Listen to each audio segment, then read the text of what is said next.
2016-17 സാമ്പത്തിക വർഷത്തിൽ 24,000 കോടി രൂപയുടെ വാർഷിക പദ്ധതികൾ നടപ്പിലാക്കാനാണ് ഉദ്ദേശിക്കുന്നത്. ഇത് നടപ്പ് സാമ്പത്തിക വർഷത്തെ പദ്ധതി വിഹിതത്തേക്കാൾ 20% അധികമാണ്.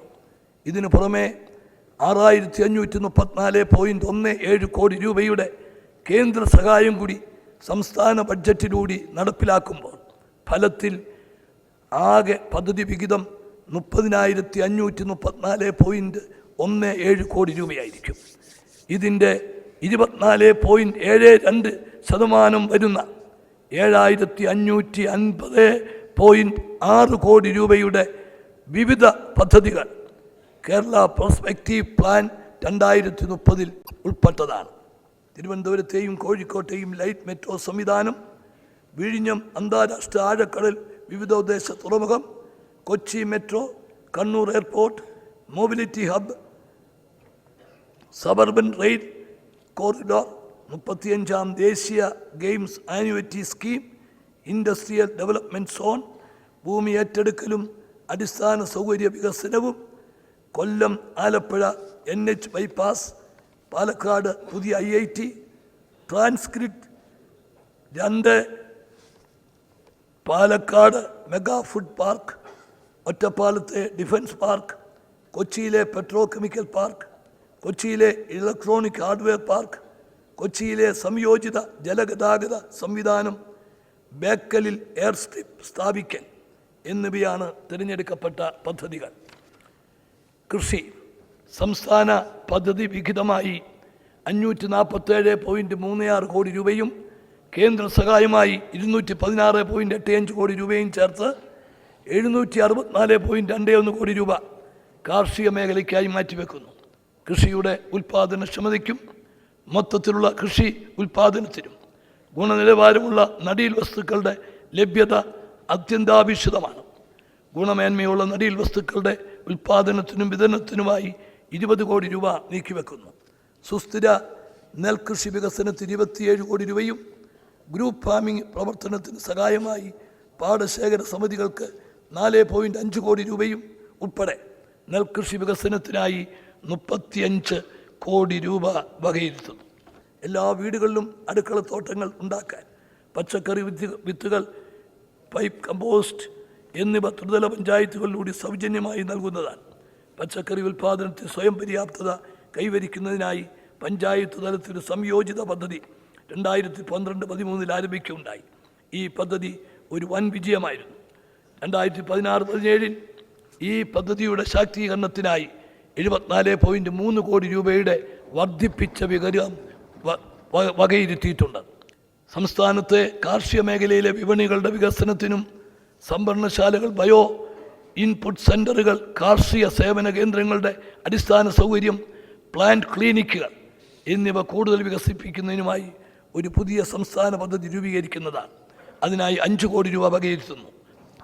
ചക്ക, കശുമാങ്ങ, തേങ്ങ എന്നീ കാർഷിക വിളകളുടെ മൂല്യവർദ്ധിത ഉൽപ്പന്നങ്ങൾ ഉൽപ്പാദിപ്പിക്കുന്ന ഒരു ഫാക്ടറി കൂത്തുപറമ്പിലെ ഭഗത് പാത പുരിയിൽ പ്രവർത്തിച്ചു വരുന്ന bio resources cum agro service സെൻ്ററിനോട് അനുബന്ധമായി ആരംഭിക്കുന്നതാണ്. ഇതിനായി 1 കോടി രൂപ വകയിരുത്തുന്നു. നീര ഉൽപ്പാദനത്തിന് സബ്സിഡി നൽകാനായി 5 കോടി രൂപ വകയിരുത്തുന്നു. ഇതിനു പുറമെ കിലോയ്ക്ക് 25 രൂപ നിരക്കിൽ പച്ചത്തേങ്ങ സംഭരിക്കാനായി 20 കോടി രൂപ വകയിരുത്തുന്നു. റബ്ബറിൻ്റെ വില തകർച്ച കേരളത്തിൻ്റെ സമ്പദ്ഘടനയ്ക്ക് തന്നെ കനത്ത ആഘാതമായി മാറിക്കഴിഞ്ഞു. ചെറുകിട കർഷകർക്ക് റബ്ബറിന് കിലോയ്ക്ക് 150 രൂപ ഉറപ്പുവരുത്താനായി സംസ്ഥാന ഗവൺമെൻറ് കഴിഞ്ഞ ബഡ്ജറ്റിലൂടെ ആവിഷ്കരിച്ച വില സ്ഥിരതാ പദ്ധതി ഏറ്റവും പ്രയോജനകരമായി ഇന്ന് മുന്നേറുകയാണ്. ഈ സാമ്പത്തിക വർഷം 300 കോടി രൂപയാണ് കഴിഞ്ഞ ബഡ്ജറ്റിൽ നീക്കിവെച്ചത്. 2016-17 ഈ സ്കീം തുടരുന്നതാണ്. ഇതിനായിട്ട് ഈ വർഷം 500 കോടി രൂപ വകയിരുത്തുന്നു. വില സ്ഥിരതാ ഫണ്ടിലേക്ക് കേന്ദ്ര ഗവൺമെൻറ്റിൻ്റെ ഭാഗത്തു നിന്നും സഹായം ലഭ്യമാക്കാൻ നടപടി സ്വീകരിച്ചിട്ടുണ്ട്. മൃഗസംരക്ഷണ ഉപമേഖലയ്ക്ക് 2016-17 അടങ്കൽ തുകയായി ആകെ 290 കോടി രൂപ വകയിരുത്തിയിട്ടുണ്ട്. പ്രത്യേക കന്നുകുട്ടി പരിപാലന പദ്ധതിക്കായി 50.8 കോടി രൂപയും മാറ്റിവെച്ചിട്ടുണ്ട്. പാലുൽപാദനത്തിൽ സ്വയം പര്യാപ്തത ലക്ഷ്യമിട്ട് സംസ്ഥാനത്തെ ക്ഷീര കർഷകരെ സഹായിക്കുവാനായി നിരവധി പദ്ധതികൾ ക്ഷീരവികസന വകുപ്പ് നടപ്പിലാക്കി വരുന്നുണ്ട്.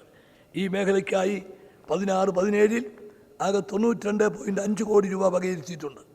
മത്സ്യവികസന മേഖലയ്ക്ക് ആകെ 169.3 കോടി രൂപ ഈ വർഷം വകയിരുത്തിയിട്ടുണ്ട്. ഇതിൽ നബാർഡ് സഹായത്തോടെയുള്ള ഗ്രാമീണ അടിസ്ഥാന വികസന നിധിക്കായി 27 കോടി രൂപയും മത്സ്യബന്ധന മേഖലയിലെ അടിസ്ഥാന സൗകര്യങ്ങളും മത്സ്യക്കൊയ്ത്തിന് ശേഷമുള്ള പ്രവർത്തനങ്ങളും വികസിപ്പിക്കുന്നതിനായി 26.24 കോടി രൂപയും ഉൾപ്പെടുത്തിയിട്ടുണ്ട്.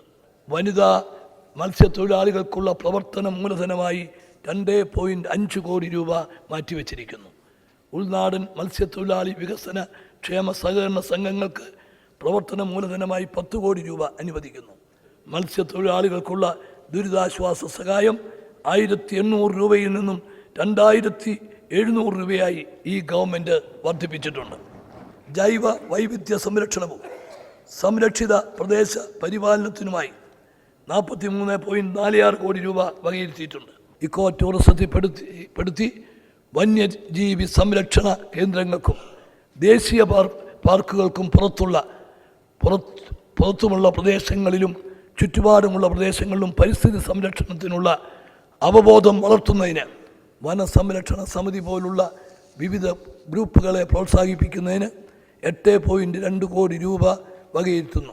ഗ്രാമവികസനവും അനുബന്ധ മേഖലകളും ദാരിദ്ര്യ നിർമ്മാർജ്ജനം, തൊഴിലവസരങ്ങൾ സൃഷ്ടിക്കൽ, ദാരിദ്ര്യരേഖയ്ക്ക് താഴെയുള്ളവർക്ക് ഭവനം അനുവദിക്കുക, ഗ്രാമീണ മേഖലയിലെ ശുചിത്വ സൗകര്യങ്ങൾ വിപുലീകരിക്കുക എന്നിവ ഈ സർക്കാരിൻ്റെ മുന്തിയ പരിഗണനാ വിഷയങ്ങളാണ്.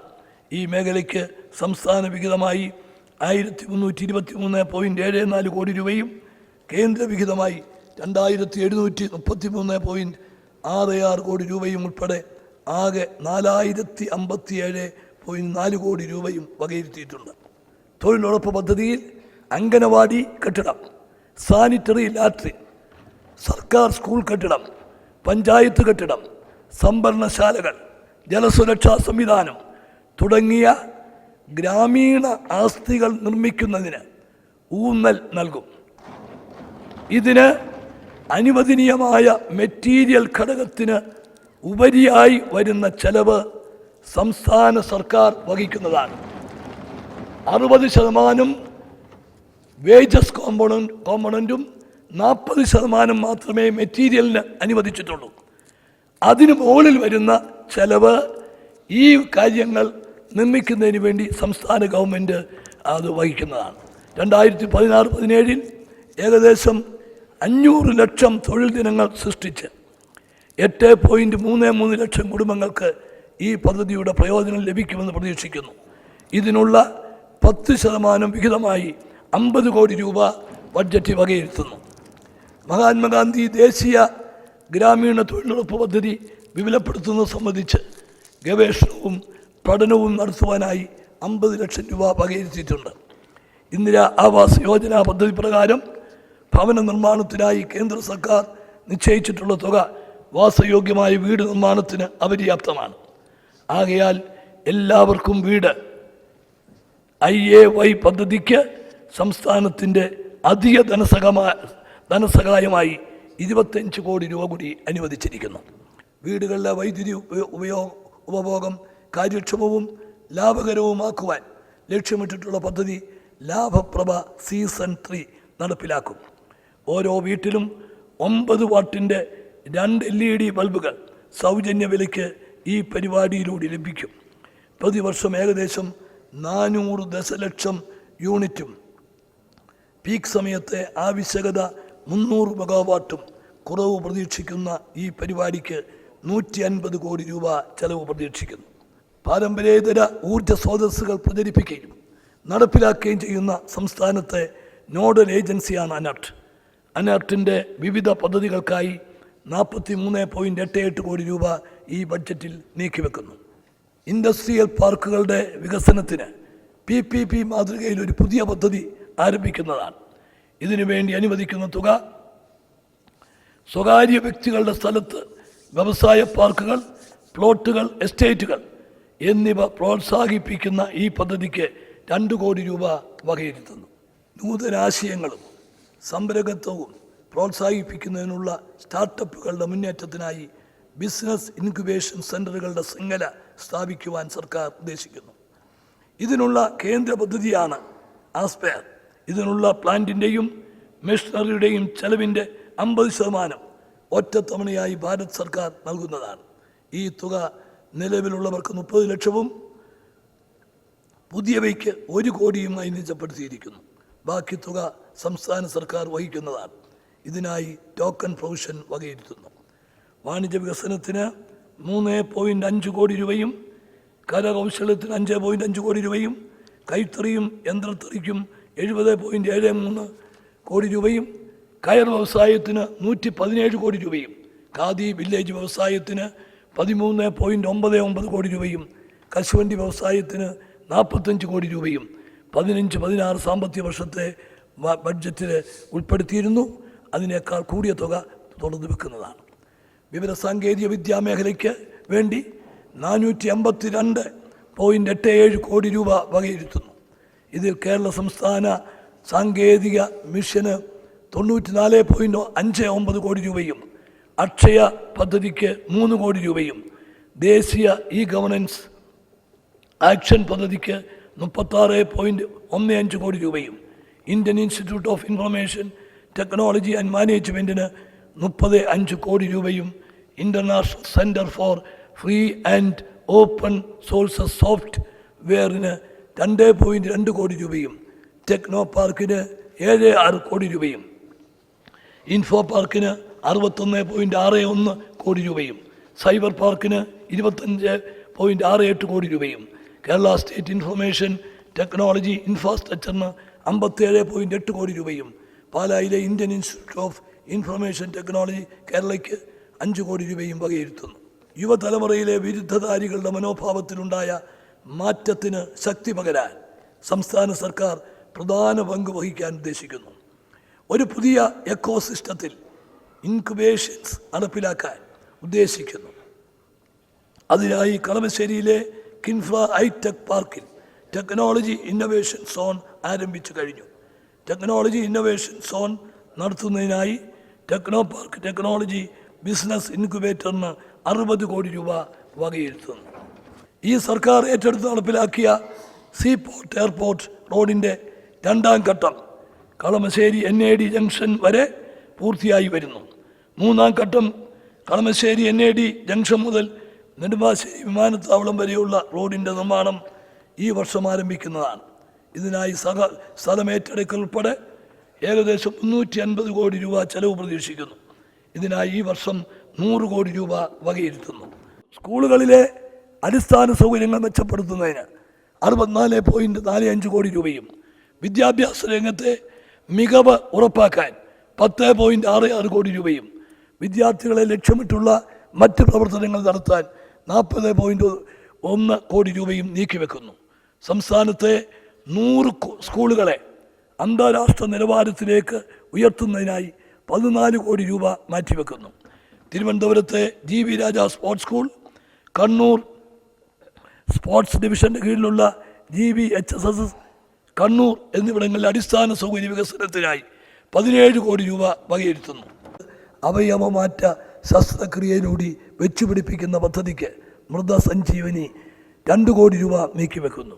പ്ലാസ്റ്റിക് രഹിത സംരംഭങ്ങളെയും പ്ലാസ്റ്റിക് ഇതര മാർഗങ്ങളെയും പ്രോത്സാഹിപ്പിക്കുന്നതിനും പ്ലാസ്റ്റിക്കിനെതിരെ അവബോധം സൃഷ്ടിക്കുന്നതിനും പ്ലാസ്റ്റിക് ശേഖരിക്കുന്നതിനും സംസ്കരിക്കുന്നതിനും സംസ്കരിക്കുന്നതിനും ഈ മാലിന്യങ്ങളെ കൈകാര്യം ചെയ്യുന്നതിനുമായി ഇങ്ങനെ പിരിച്ചെടുക്കുന്ന സർചാർജ് ഉപയോഗിക്കുന്നതാണ്. ഈ മാർഗത്തിലൂടെ 10 കോടി രൂപ പിരിച്ചെടുക്കാൻ കഴിയുമെന്ന് കണക്കാക്കുന്നു. ഇത് മേൽ സൂചിപ്പിച്ച കാര്യങ്ങൾക്കായി ഉപയോഗിച്ചുകൊണ്ട് വരും തലമുറയ്ക്ക് വാസയോഗ്യവും ആരോഗ്യകരമായ കേരളത്തെ ഒരുക്കുന്നതാണ്.